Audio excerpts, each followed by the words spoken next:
Hello, everyone. Happy New Year's, happy holidays, Merry Christmas, whatever you celebrate. We've been moving a lot, and that means I've fallen behind here, but my New Year's resolution is to re-engage. I have always wanted to ramp it up to going daily vlogs.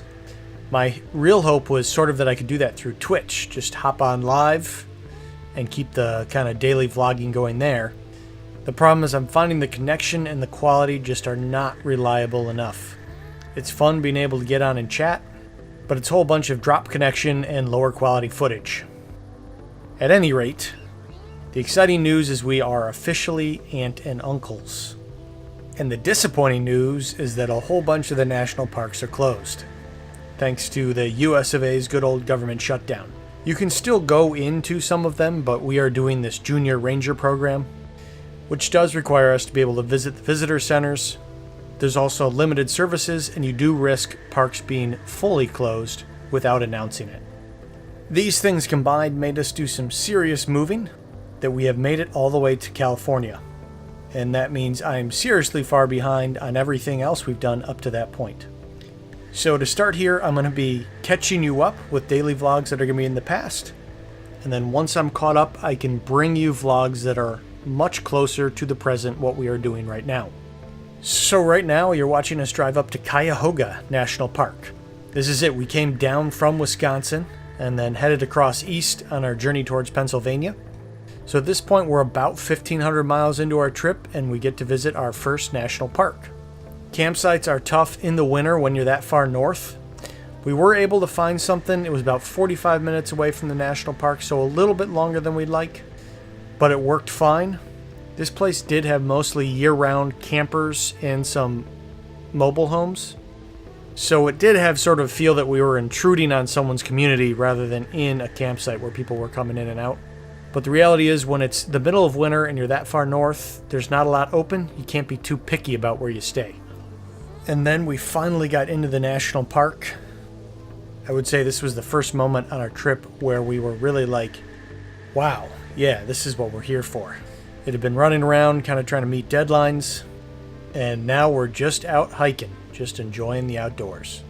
It was very brisk that day, but everyone loved it, especially Tacoma. The national park has a series of little trails and kind of scenic overlooks that you could go hike to. This one came well recommended, and we'd recommend it as well. It was the Ledges Trail. You start on top of a big plateau, and then you kind of hike down and around all these cool rock formations. Okay, I think this is it, guys. So we're up at the top of Ledges. Oh, you can even grill up here. Nice. And there it is. You can look out and see all around us. Forest for miles. That's the Midwest for you. It's gorgeous. Come here and right in the middle of fall, and it's stunning, I'm sure. So now we're on the top of the Ledges, guys. Remember how we've been walking around under the rocks? Now we're on top of one of those rocks. And the view is cool and all, but it's not as fun as looking for treasure. Find anything cool in there, Rockwell? Yeah?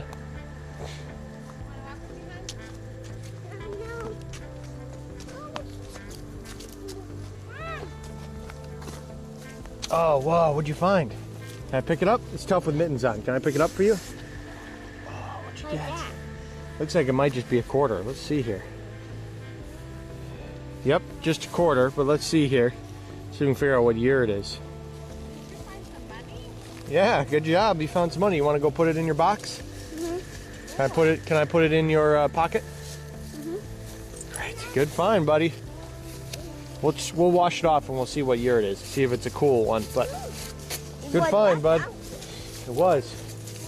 You're buying lunch, buddy. And the other big attraction in this park was going to see the Brandywine Falls. It has a big boardwalk that's really built right into the side of the mountain. And it takes you down to where the falls spill into the valley. A lot of steps to get to the overlook, but it is a very quick hike from the parking lot. Now when you're coming from a Yosemite or a Rocky Mountain National Park or a glacier, You know, it's tough for these smaller national parks to compete, but it certainly had a very understated beauty, and I could definitely see seeing the autumn colors if you were there at that time of year would make this really beautiful experience. This area has a history with canal boats where mule teams would pull these boats up and down the rivers to deliver goods before there were trains. And so the visitor center also has a lot of interesting information on that stuff that you can kind of learn up on. So after checking out ledges and the falls and the visitor center and a couple other sort of scenic overlook type of places, felt like we had seen most of what the park had to offer, and we had to keep moving on as we were on a schedule to make it for a wedding. Next stop was making it all the way to Pennsylvania, and we actually took our tiny house all the way downtown when we were staying there. So I will be back with more of that adventure tomorrow. Thanks for watching, guys. We'll talk to you then.